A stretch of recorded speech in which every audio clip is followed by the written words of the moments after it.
T stocks full crash ಆಗಿದೆ. ಎಲ್ಲರಿಗೆ ಶರಣ್ರಿಯಪ್ಪ, ಎಲ್ಲರೂ ಚಲೋ ಅದಿರಿ ಅಂತ ಭಾವಿಸ್ತೀನಿ ರೀ. ಏನಪ್ಪ ಅಂತಂದ್ರೆ ಒಂದು ನ್ಯೂಸ್ ಬಗ್ಗೆ ಮಾತಾಡೋಕೆ ಬಂದೀನಿ. ಈ ಪ್ರೆಸೆಂಟು ವರ್ಲ್ಡಲ್ಲಿ ಏನಾಗ್ತಾಯಿದೆ ಅಂದರೆ I T stocks, especially I T stocks full crash ಆಗಿದೆ. ಆಲ್ಮೋಸ್ಟ್ 30-40%.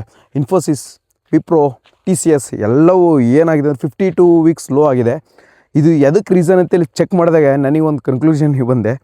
ಏನಂದರೆ ಇನ್ನೊಂದು ಯಾರ್ಯಾರು ಇಂಜಿನಿಯರ್ಸ್ ಇದಿರಲ್ಲ ಅವ್ರ ಟೈಮ್ ಮುಗೀತು. ಈಗ ಕೆಲಸ ಕಳ್ಕೊಳೋ ಟೈಮ್ ಹತ್ರ ಬಂದಾಯಿತು. ಏನಂದರೆ ಒಂದು ಆಂಥ್ರೋಪಿಕ್ ಕಂಪ್ನಿ ಅಂತ ಹೇಳಿ ಒಂದು USA ಬೇಸ್ಡ್ ಕಂಪ್ನಿ, ಅದು ಒಂದು ಲೈಕ್ ಚಾಟ್ GPT ಜಿಮಿನಿ ಹೆಂಗೋ ಅದು ಅವರು ಒಂದು ಆ್ಯಪ್ ಲಾಂಚ್ ಮಾಡಿದ್ದಾರೆ.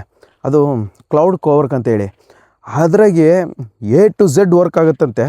ಆಲ್ಮೋಸ್ಟ್ ಸಾಫ್ಟ್ವೇರ್ಸ್ ಎಲ್ಲವೂ ಅದರಲ್ಲೇ ಬಿಲ್ಡ್ ಮಾಡಿಕೊಡ್ತಂತೆ.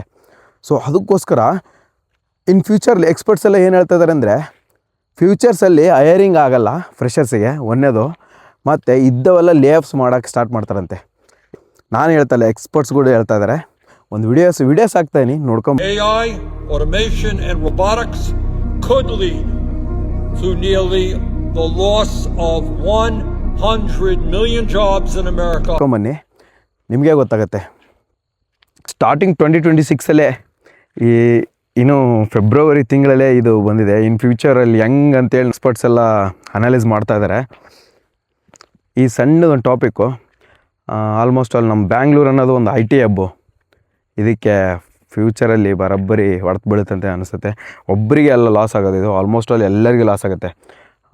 IT ಸೆಕ್ಟರ್ಸ್ ಒಂದೇ ಅಲ್ಲ, ಎಷ್ಟೋ ಜನಗಳು ಅಲ್ಲಿ ಬ್ಯಾಂಗ್ಳೂರಿಗೆ ಹೋಗಿರೋದೆ ಅವ್ರ ಕೆಲಸ ಮತ್ತು ಅವ್ರ ದುಡಿಮೆಗೋಸ್ಕರ ಹೋಗಿರ್ತಾರೆ. ಹಿಂಗೆ ಆಗಿಬಿಟ್ರೆ AI ಏನರ ಅಡಾಪ್ಟ್ ಮಾಡ್ಕೊಂಬಿಟ್ರೆ ಮುಗೀತು ಗತಿ. ನೆಕ್ಸ್ಟು ಈ ನಮ್ಮ ಕರ್ನಾಟಕಕ್ಕೆ ಆಲ್ಮೋಸ್ಟ್ ಆಲ್ ಇಡೀ ವರ್ಲ್ಡ್ಗೆ IT ಸಾಫ್ಟ್ವೇರ್ಸ್ ಅಂದರೆ ಸಾಫ್ಟ್ವೇರ್ ಸೇಲ್ ಮಾಡೋ ಕೆಪಾಸಿಟಿ ಇರೋದು ನಮ್ಮ ಕರ್ನಾಟಕಕ್ಕೆ. ನಮ್ಮ ಕರ್ನಾಟಕ ಬಿಟ್ಟರೆ ಯಾವ ಸ್ಟೇಟಿಗೂ ಇಲ್ಲ. ಸೊ ಇನ್ ಫ್ಯೂಚರಲ್ಲಿ ಏನು ಕಾದಿದೆ ಏನೋ ಗೊತ್ತಿಲ್ಲ. ಇದೊಂದು ಸಣ್ಣ ವೀಡಿಯೋ, ಒಂದು ನಾಲೆಡ್ಜ್ ಪರ್ಪಸಿಗೆ ಈ ವಿಡಿಯೋ ಮಾಡಿರೋದು. ಸಿಗೋಣ ನೆಕ್ಸ್ಟ್ ವಿಡಿಯೋದಲ್ಲಿ. ಜೈ ಹಿಂದ್, ಜೈ ಕರ್ನಾಟಕ. ಮತ್ತೆ